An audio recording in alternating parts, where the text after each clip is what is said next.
At Oklahomans for Criminal Justice Reform, we bring clarity to how policy shapes real lives across Oklahoma. And this is Unintended Consequences. This podcast is about what happens after decisions are made. Not what is intended, but what actually happens in people's lives and communities. In a state with one of the highest incarceration rates in the country, those outcomes matter. We'll be talking with people who have lived experiences and with leaders and organizations working on the ground in the communities across Oklahoma. Each episode, we'll take a closer look at the patterns, what the data shows, and what it means, and how it connects to stability. Because when we understand the full impact of our decisions, we have an opportunity to build something stronger.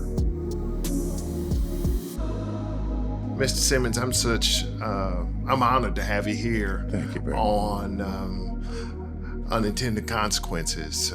It's such an honor to talk to you. I've gotten to see you around the community doing a lot of work. Right. I've had some of your food off the food truck, and I just appreciate you making the decisions that you have since you got out of prison. Yeah. And the reason is a lot of people get out of prison. Hey, I don't want no public attention. I just want to go. I want to be in my home, away from everybody. But you've done 180-degree difference. You've decided to get engaged in the community, get involved in the community, and make sure that your story is told. And I just appreciate you working with OCJR today and share your story. I just want to say that I've had a chance not only to meet you before and hear your story, but not only the story you're telling, your family's telling, and people that have met you are telling. So just the ability to touch people, to want to just be a part of what you're doing, and they're taking your story and sharing it. So I really appreciate it. Why don't you start by just telling us who Glynn Simmons is and why is it important for your story to be told? Who are you, and why is it important that your story is told? My story is, this is a Latin term, e pluribus unum, one out of many. My story is the story of resilience and tenacity and stubbornness, My story is a story that's a lot of people go through, but don't have the exposure. It's not blessed with the support team that I had, Right.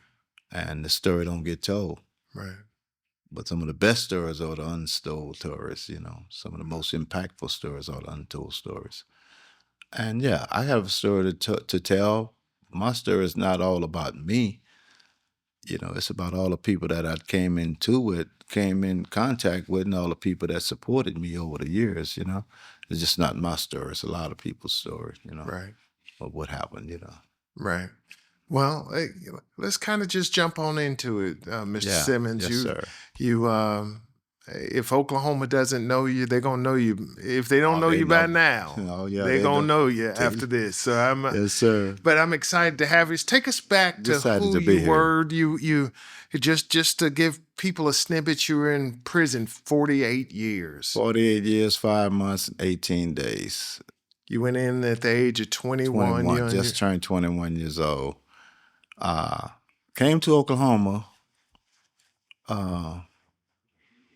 I had an auntie. My mother's sister lived in Oklahoma. Got in a little bit of trouble in Louisiana. I'm from Harvard, Louisiana. For y'all that don't know, that's on the west bank of New Orleans, right across the river. And I came to Oklahoma, lived with my aunt, found me a job or two. And in 30 days, I was here 30 days, and I was arrested, charged with a murder in a town I'd never been to until recently, 50 years later, before I've been to Edmond, Oklahoma. But I was tried and convicted of a crime I didn't commit, sentenced to death, the death penalty, went to death row. And it's a long story. Yeah. It's a terrible story. You know, I get goosebumps thinking about, you know. But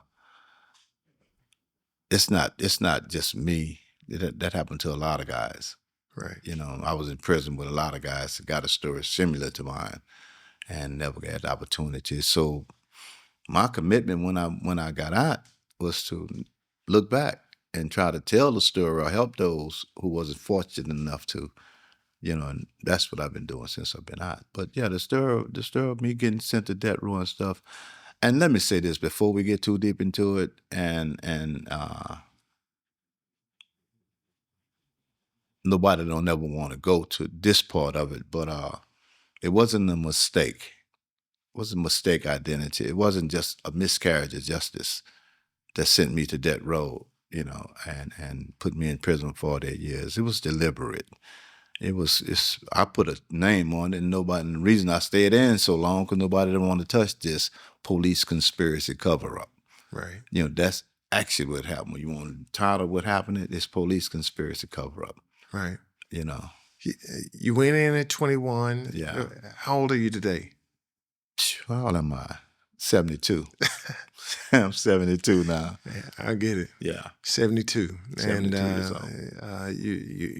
Your whole adult life was spent in prison. Absolutely. So what did life look like for you prior to moving to Oklahoma, coming to Oklahoma, before you were ever arrested for the crime that they said that you did? What did life look like for you? Oh, life looked sweet, looked good for me. I was a young go-getter. I mean, you know, I was moving around. Yeah, I was all right. I was doing all right. I come from a very large family, 9 boys and 4 girls. It was 13 of us. Big family. Where did you fall in? I was the 5th. 5th, okay. Now, they could have stopped when they had me. It was they could have stopped right there. Right. But I come from a big family, big loving family. Didn't know we was poor. And then I learned what the word poor meant, you know, because we was, you know, we was good. We was all right. Absolutely. We wasn't rich or nothing, you know.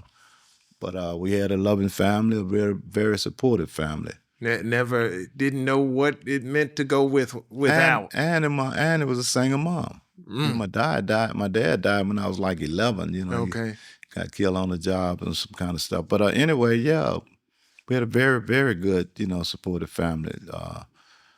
Real supportive neighborhood. I lived right across the street from the school, you know, so we was good. Right? All right. All right. So what do you remember about the day your life changed? You mean when I got arrested? Yeah. I thought it was just a mistake. I'll be released in a few hours, few minutes, you know. Day or two went by. Well, I'll be released next week, maybe Monday, you know. I thought it was a mistake. Just a mistake. And it's going to be corrected. And I come from a real religious family. Not real religious, but they was conscious, you know. Right. And my mom was always telling me, you know, God going to make it right. Jesus going to make it right. Just keep believing. Just keep praying. And I kept doing that. That's all I knew how to do. Thinking it was going to change, you know. Yeah. It was happening so fast, you know. And trial lasts 2 or 3 days.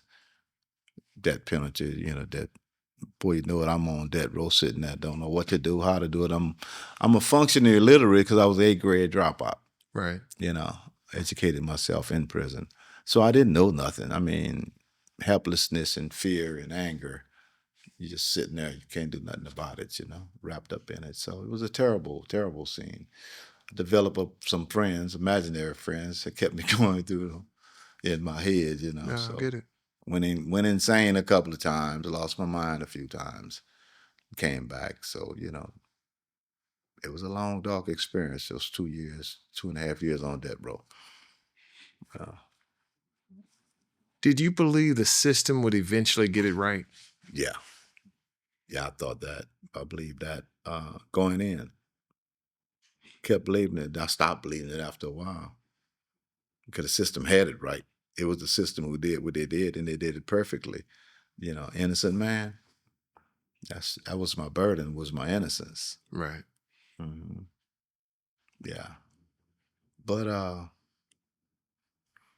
I stayed prayed. I stayed prayed up. Stayed faithful. Kept believing. Kept, tried to escape 2 or 3 times. Was successful one time. I had a long, just didn't lay down and accept it, and I stayed prayed up. Even when I escaped with prayer, Right.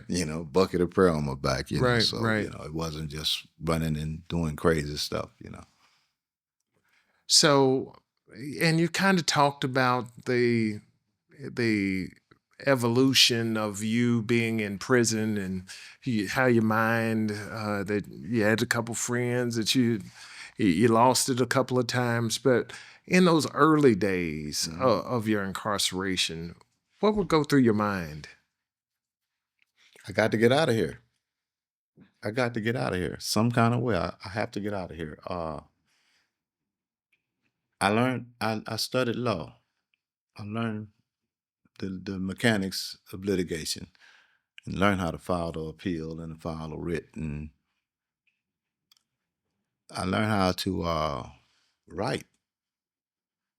And that's what was on my mind. I got to figure a way out of here. So I stayed in the books, trying to learn, but I was mad. I was so mad and so helpless at the same time. It's a terrible thing. It's layers of that shit after years and years. But went through my mind is that I got to get out of here. And I was telling my partner the other day, we stood shoulder to shoulder on front line, fighting some of these atrocities and prison conditions and racism and the Ku Klux Klan police and all that. We stood shoulder to shoulder, but I was fighting from a different perspective. I'm innocent. I'm seeing it different. You read my prison record, you would in the early days you would think I'm a young terrorist. Right. I was so mad and angry, and I wasn't obeying no rules, and I didn't feel like unauthorized area, and the whole thing was unauthorized. My understanding was so mad. Right. But you talk about how you learned how to write and write a writ and do your own appeal, but you learned that from people that you served with. Yeah. And they were very helpful to you to grow up and teach you how to do things for yourself. Oh, I had a few mentors over the years. God bless the dead. A lot of them have passed away. But I had a few mentors, and the difference between me and a lot of other guys in there is that I just didn't know when it was time to stop. I didn't know how to quit. But it never taught me when it was time to quit, Right. It taught me when to run, when to fight, but not when to quit. Learn that from your mom? My mom and my dad. And your dad, yeah. We wasn't no quitters, so I kept fighting. And I just believed, man, it was something's gonna change, Now, 48 years is Oh yeah, I gave up a bunch of times. Don't get me wrong. and that's my next question, Mr. Simmons. I noticed is that I mean, it 48 years. It wasn't no continuous flow of good hope and nah. Yeah, how did you hold on to your sense of self all those years? I didn't. I had to reach back and get it a few times. You lose your sense of self. You go through years and years and you don't have absolutely no determination about your life, but what you say or how you say it or who you say it to, what you wear, when you're going to wear it, what you're going to eat, how far you're going to walk. You have no determination, no self-determination. For a lot of guys, being in prison was the hardest thing for me. Yeah. Not the cells with no, not the police, none of that. It was not having no self-determination of my own, Right. So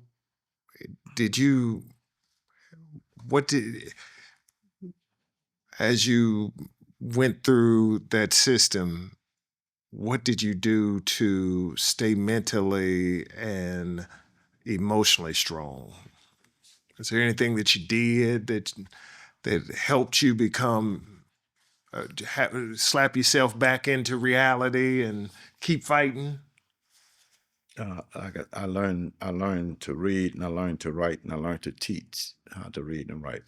I became an instructor in Buddhism.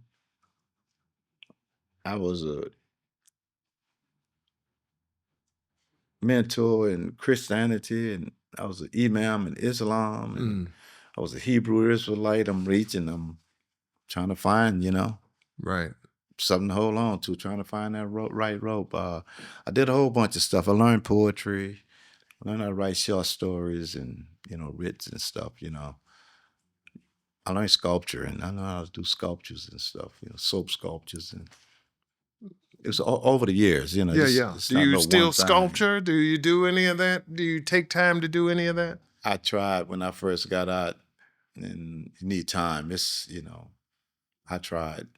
I do a little bit of little pieces now, but I used to do great big African masses and Afrocentric pieces and stuff like that. But I haven't done it in a while. Well, if you come across one of those, Yeah, I might have to take one off your I hands got if some it's pieces not somewhere. if it's not too expensive. Yeah. But let me ask you a question, because again, how you started this conversation, that this ain't about you. This is about a whole of people. system. Yeah. And so you were sitting in there innocent on death row, but you ran across a whole bunch of innocent people. Absolutely.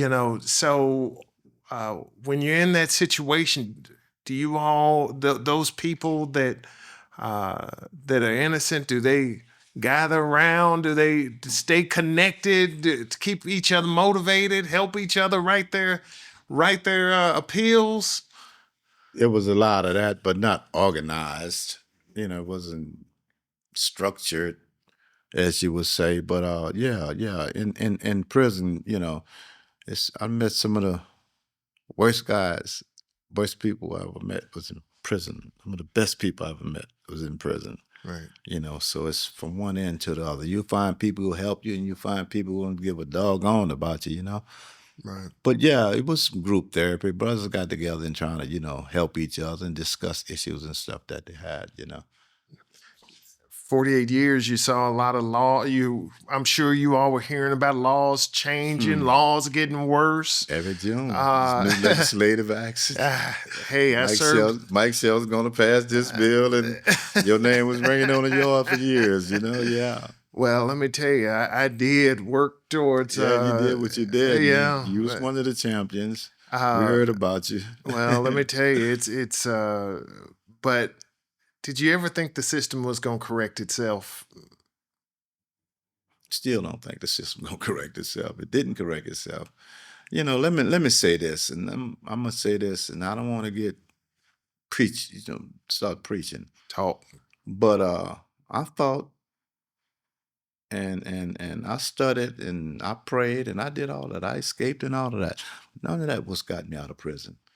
Let me tell you what got me out of prison.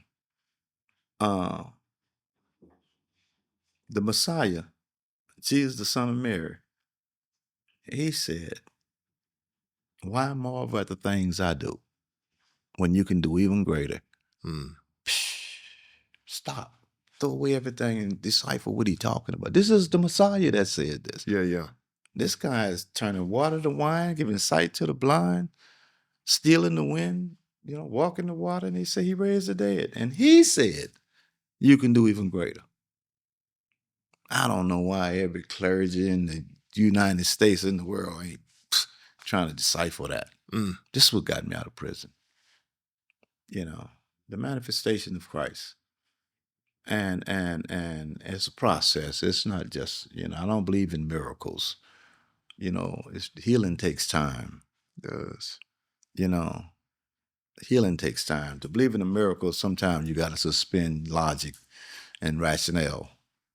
You can't come to a logical conclusion. Just believe it. It's miraculous.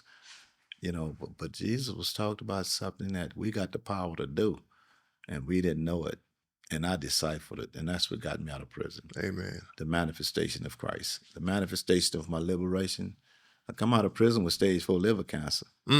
Manifestation of the restoration of my health. I come out of prison, I didn't have food, clothing, shelter, medication, transportation. In 6 months, by the generous people, donation to people, I raised $500,000, on my GoFundMe. That's the manifestation of the accumulation of my wealth. This is what the scripture talked about and said, who the Lord has set free is free indeed. See? And so I'm free, not only from prison, but I'm free from high cholesterol and cancer and high blood pressure. And, sometimes we become incarcerated or confined by our thought pattern. Absolutely. Our belief systems, and a lot of time it takes a lot of courage to disbelieve. Amen. Than it takes to believe. Let me ask you a question, and I'm just going to kind of step back to the beginning of your story. Come on with it. Of course, you went in at the age of 21, stayed in 48 years. The world 5 months, 18 days. 5 months, 18 days. No, it's so important. Count the hours, so you got to say the 5 months, 18 days, because I'm letting the hours lie. I appreciate that, and I'm going to write that down on my piece of paper. Because it's so important. Absolutely. Because an innocent man went in 1975. I'm going to be honest with you. I was born in 1973. Yeah, that's so. I'm 53 years old now. 20 in 73. And so when you walked in at 75, I don't know what the top song was in 75. I don't know what that song was, but I'm curious. What was it like to go in and everybody's got afros and all of that in 1975, listening to the Isley Brothers, and you've watched the world change, and you walk out and, things are so different.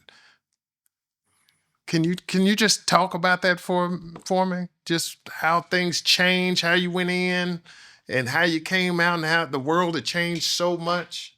Yeah. Again, I go back, and this might seem simplistic, or I'm just being trite, but I'm not. He said, marvel not. Listen to what he says. I believe in Christ. I'm a Jesus freak. Amen. What they're talking about, I'm talking about for real. He said, marvel not. Right? And so when I got out, everything done changed. I was supposed to be woo, woo, woo. But he said, marvel not. Don't, see it for what it is. I seen it for what it is and stepped into it. You know why? By the time I got out, I came to realize that I was being prepared for something. I believe in the just God. Right? I believe in the just God. And just God wouldn't have put me in prison like that for 48 years, 5 months, and 18 days if I wasn't being prepared for something. You see, so when I stepped out into what the thing that I had been prepared for. And that's why it was, how did you adjust like that so easily? I had a dream about it. I fantasized about it. I wished upon, I seen this. I didn't believe it until I deciphered the matter. He said, marvel not at the things I do. You can do even greater. And that's why when I came out, I hit the ground running. Right. You might get 30 miles a gallon off your octane. I'm going to get 90 miles an hour because I'm operating on something totally different. Right. The manifestation of Christ. It changes your concept, my concept of time and space. You see, so things are happening for me or to me that seem, way out of the way. He'll tell you about it. He'll tell you it's been happening to him. It's right. real. Right. It's a real thing, bro. And for the brothers that's still in, have hope. Believe. Don't, whatever they said, you could change that narrative. You can change the narrative. Whatever they said, you can change it. Let me tell you this story, and I'm gonna let you get back. No, I want you to talk. This is about you. I'm so excited. Okay, let me tell you this one story about me. When I was 14 years old, we found a bottle of Indian ink. Got a couple of needles. Got the sticking and poking tattoos. I tattooed that tattoo on there. Hate, right? Right. When I was 14 years old. 6 months before I come out of prison, I went to the tattoo. I never had another tattoo in all them years. I went and got that put on. No hate. No hate with an exclamation point. Right. Control the narrative. I had to control the narrative because it's expected for me to be full of bitterness and hatred. You know what I'm saying? And, you know, coming out of prison after being there all them years for that, I don't have that. I have it, but it's energy. All it is energy, and you, Christ said, you control that. You know, so I turned it into what I want to turn it into. Right. Right. You know. So, you know, and I may ask you a bit of this question later because I'm about to break protocol and ask you a question that I wanted probably to ask you towards the end. But when did you see the glimmer of hope that this might happen? I mean, that it's gonna happen. I mean, but I know there was there's still time to go, but this might just happen. Can you talk about that moment when you saw that glimmer? Do you remember when it was within that 48 years that we're gonna be able to do it? No, it happened about the last year or so before I got out. When I left Granted in 22, between 22 and 23, when it really starts, I had an anxiety attack. Lost my mind. Sometimes you got to go out of your mind and come to your senses, you know? So I had an anxiety attack. And this is why I heard that. Why I'm more about the things I do. What the hell? You know, I'm thinking I got these imaginary friends. I got these. I'm gonna recite this poem to you. You know, most of my stuff is documented because I wrote it in poems and short stories and stuff, right? And it ain't nothing I made up. It's some real stuff that was happening. But I had this anxiety attack. Every room I went in, I cleared the table. I wasn't hearing nothing, and you know, and after about a week or so, I started hearing these voices in my head. I am more of the things I do. So I need you to come on a little closer. I don't want anybody to miss nothing of this conversation. No, I'm saying, I'm got these voices. I'm having this anxiety attack, right? I'm going crazy. Sometimes you go crazy. Under this kind of stuff, I done went crazy 2 or 3 times. And why am I at the things I do? More voices in my head, you know. Why am I at the things I do? I'm hearing this is what I'm hearing. When you can do even better, you know, that come about a couple weeks later. I'm like, that's my guy. I know who that is. You know, and I got back to my study and started, you know, saying what he's saying. And I recognized it's the process he's talking about. They thought I went crazy. The old man finally lost his mind because I'm talking to myself. But this is one part of the process to speaking it. You know, it's real. This is part of the process. And I started, my name Glynn Simmons. I'm a free man. Whatever you ask me, whatever you're talking about, that's tops on my head. You talk about the news, the weather, what's for dinner. My name Glynn Simmons. I'm a free man. That fool, I'm finding me crazy. He finally lost his mind. That's what they thought. So about a month or so after that, a couple months after that, I'm trying to act like I'm free. You got to speak it, act it, all this part of the process. Acting like I'm free. Well, it takes 7 to 10 days to process a commissary slip. I ain't gonna be here. So I quit putting in commentary slip. I'm acting like I'm free. It takes 7 to 10 days to process a medical slip. I got a headache, you know, I'm sick, I need to see the doctor, but I ain't gonna be here by the time they process these slips. In my head, Right. I'm acting like I'm free. All the stuff that I had, my radio and my tennis shoes, all the stuff that gave me convenience in that cell, I don't remember giving it away. Nobody took it from me. It's just, they need it no more. I ain't gonna be here. Right. You know, so you start acting it. I look up one day, I was in cell 103 on Charlie Pod, and the next day I'm sitting in Pearl's restaurant eating a po' boy sandwich, you know. Right. You tell me that ain't the manifestation of Christ. You ever heard anybody get released and they let them go right out the door? No, they take them back and process them, right? I walked out the courtroom, took the shackles off. I was 48 years, 5 months, 18 days. I walked out the courtroom, went to the restaurant.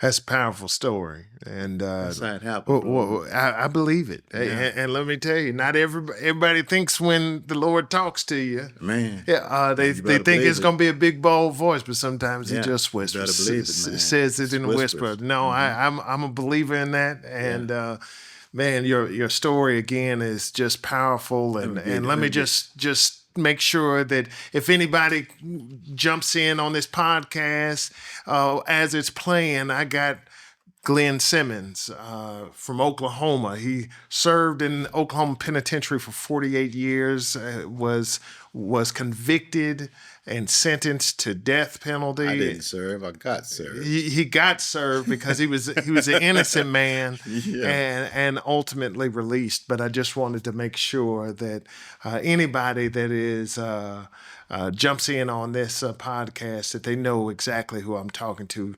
And I want to make sure that you know is that a lot of people in his situation would have gotten out of prison and just went and moved to a farm because they didn't want to be another, they want to get away from everybody. But he has not only gotten out and he has serving his purpose and making sure that he helps others that have been in the same situation that he's been in. So I just, again, want to thank you for, we're not done, but I just wanted to just jump in.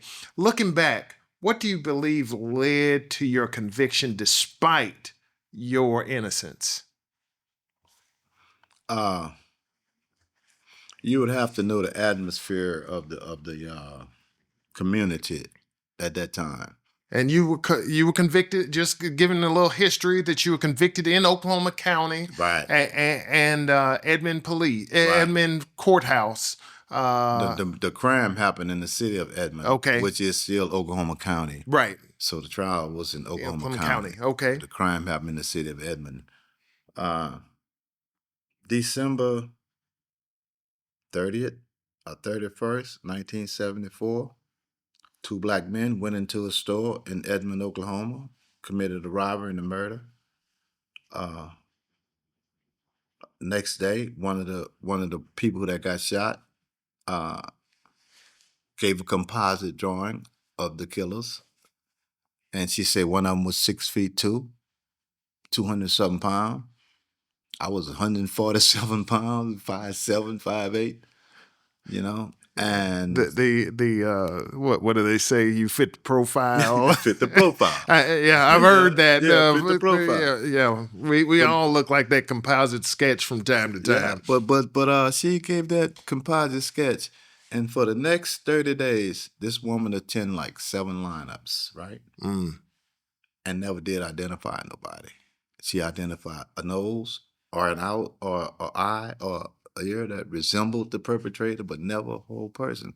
When she got to that 6 or the 7 lineup, I can't remember which one it was. So all this is in documents. She said, "That's him. That's the guy that shot me." She pointed to number 6 in the lineup. I'm in number 2 position.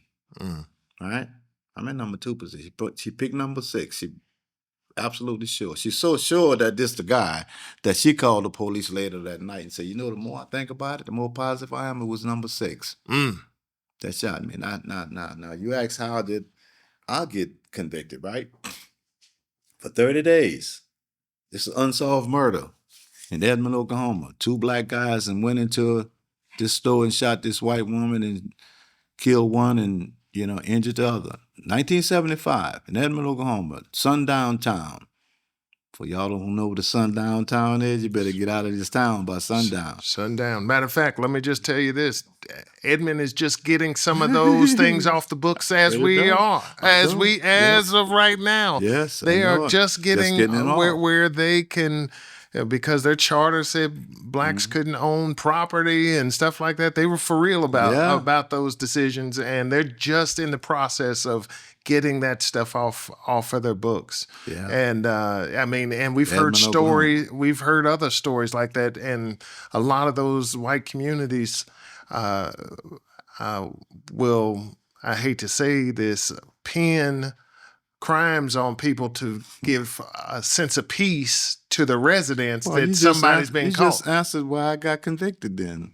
That's what happened. They couldn't solve the crime. Every day, if you go to the archives and look at the Daily Oklahoman, the newspaper of that time, Yeah. every day there's a big article in the newspaper about the about Oklahoma City police, how inept they are, how incompetent they were. They couldn't solve this crime, and they was mad. They needed to solve this crime. They couldn't find who had done the crime because the girl kept trying to identify nobody.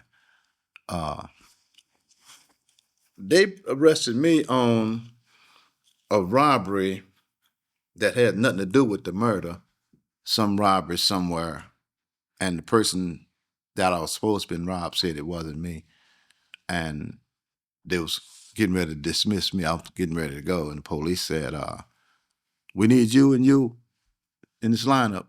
Right? Come back here." And they took us back and put me in the lineup.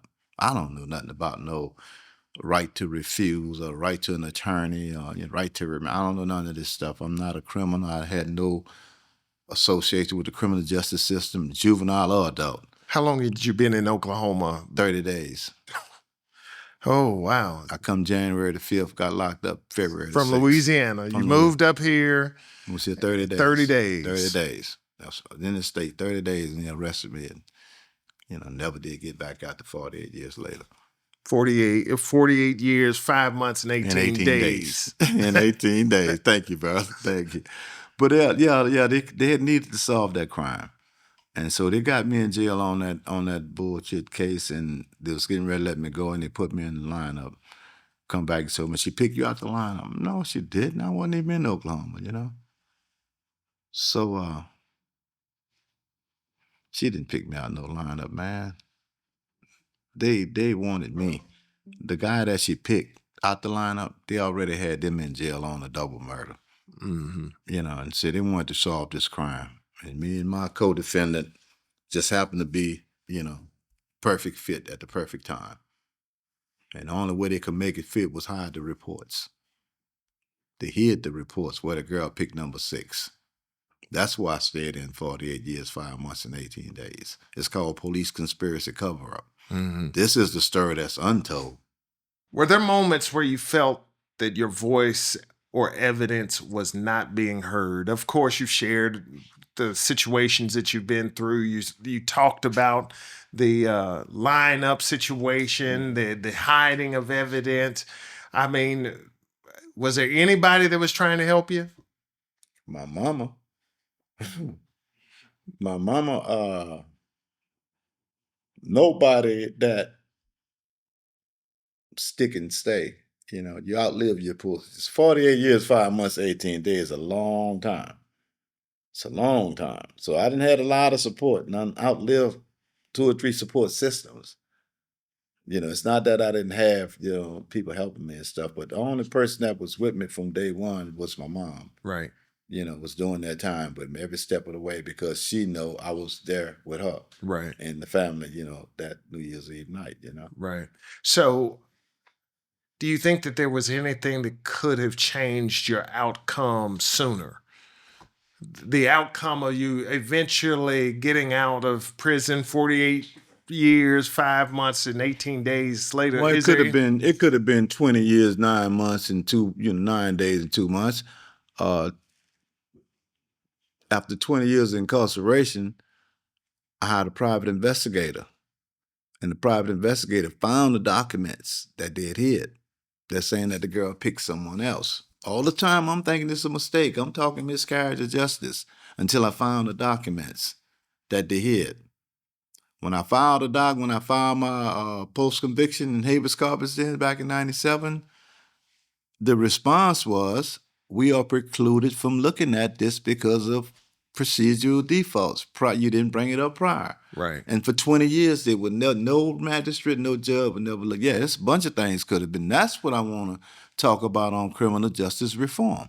What we could do about that. I shouldn't have stayed in prison that long. And let me just say, we want to hear it, because one thing that you said at the beginning of this podcast is that you didn't do it by yourself. No. I mean, there was a lot of people's hands that helped you out. Yeah. It might not have been an organized group that calls themselves Oklahomans Right. for criminal justice reform, but it was small organizations, Oh, it was yeah. churches, it was friends, it was people that you had met along the way.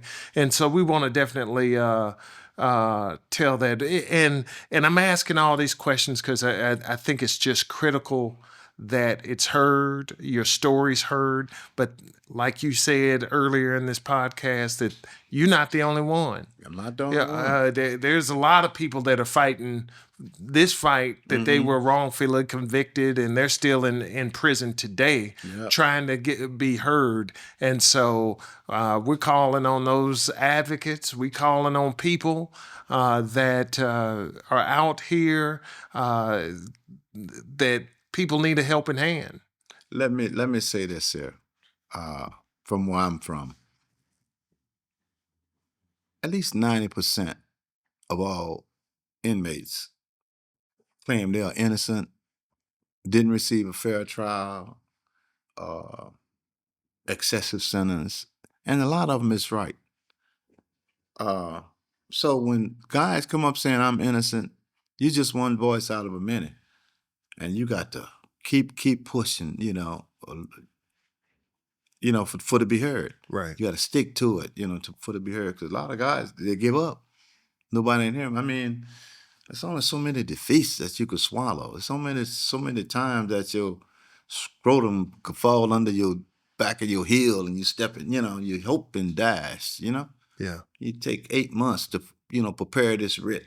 You got them now. This law done changed and this gonna get you some help. You file it in court and you get a response back like,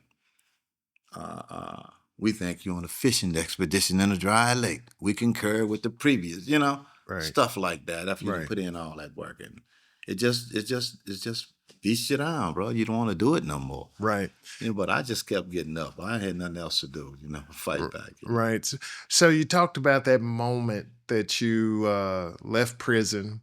I mean, you go to court and they released you on the spot to walk out of there. And a couple minutes later, first place they take you is to Pearls. Yeah. I just would like you to talk about that moment when the judge made that announcement. When you had been eating prison food for 48 years, 5 months and 18 days. It was going so fast. I remember it. Yeah. What I'm trying to figure out, you go to Pearls. Just talk about that moment of them taking off those shackles and you being able to walk out of that courthouse. And so the judge said I was free to go. The district attorney, Vicky Bohannon, filed a motion to vacate the sentence. The district attorney had to file that because their back up against the wall. They can't go nowhere else. They wasn't dare taking me to trial. It's going to be a mockery. It's going to be a scene, So she filed a motion to dismiss, right? Judge agreed with it. But she wanted some time to do something. The judge said, no, this was at the evidentiary hearing. She filed a motion for extension of time or something. And the judge told her, no, ain't no more extension of time. It's been too long. This happened before I was born. The judge was 47 years old, and this case is a year older than she was, Right. And she looked at it what everybody else refused to look at because in 2021, 10th Circuit ruling in Fort Knott versus Crow came out with a ruling about newly presented evidence, not newly discovered, newly presented evidence. It took me 3 years to get my lawyers and stuff to, see what I was telling them. They're telling them I'm putting a noose around my neck. You lost your mind. I'm telling my lawyer, give the witness the benefit of the doubt. Give her the benefit of the doubt. Stop contesting. When a lawyer go to law school and everything, if you've been in law school, one of the first things they teach you, if you're a defense attorney, discredit the witness, impeach the witness. Instinctively, that's what they do. I'm telling my lawyer, give the witness the benefit of the doubt. She said she adamant in who she picked. She picked number 6, but we had never seen, the DA had never seen this report. My lawyer and nobody had never seen these reports, Right. And the girl said, I picked number 6. So I quit disagreeing with her and agree with her because I wasn't number 6. So what has been the biggest adjustment that you've had to make back in society? I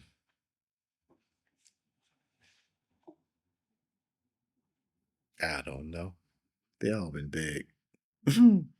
Saw a lot of firsts. You know, I had my first birthday party, first manicure. Everything's been first. At 48, 50, 60 years old, you know, I'm getting a lot of firsts in my life, you know. Right. I had my first house, paid my first house note, rent, and car note. I've never done none of that. It's all it's the excitement of, you know, you get your first kiss, you're a little boy, you know, you get your first toy or something, how excited you are. Well, I got that excitement as an old man, the same kid excitement, you know. You know, I can't explain it. It's a beautiful thing. Yeah.